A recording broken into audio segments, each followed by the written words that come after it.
చూసి చాలా రోజులు అయిపోయింది డార్లింగ్. ఎప్పుడు చూద్దామా అని ఉంది. ఏం లేదు బాబు, మా ఇంటి మొత్తానికి ఉంది ఒకే ఒక సెల్ ఫోను. 2 రోజుల నుంచి హోమ్ సిక్తో మా ఆవిడతో మాట్లాడదాం అనుకుంటే 2 డేస్ నుంచి ఎంగేజ్ మీద ఎంగేజ్ బాబు. అసలు ఏం మాట్లాడతాడు బాబు వీడు మా మరదలతోటి? ఏదో లోలో ఉన్నాడు సార్, మాట్లాడండి.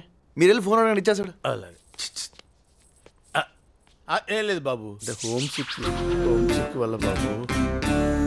నీ చేతిలో నా దిండుని నేనయ్యి నిన్ను గట్టిగా వాటేసుకోవాలనిపిస్తుంది డార్లింగ్.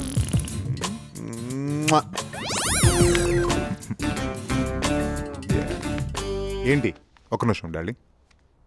నేను మా ఆవిడతో మాట్లాడుకుని చాలా రోజులైంది. హోమ్ సిక్తో ఉన్నాను. ఒకసారి మాట్లాడుకోవచ్చా? ఒక నిమిషం. మీరంతా ఎలా ఉన్నారని అన్నయ్య అడుగుతున్నాడు. ఆయనకే బ్రహ్మాండంగా ఉన్నాడు. బాగున్నారంట. ఏమన్నా కావాలా? సరే నువ్వు చెప్పావుగా. నువ్వు చెప్పు డార్లింగ్. బాగున్నారని చెప్పావు కదా. అన్నయ్య కూడా అడిగాని చెప్పమంటున్నాడు. చెప్పాను. ఓకే, నేను ఇంకా మాట్లాడక్కర్లేదుగా. మీరు మాట్లాడుకోండి.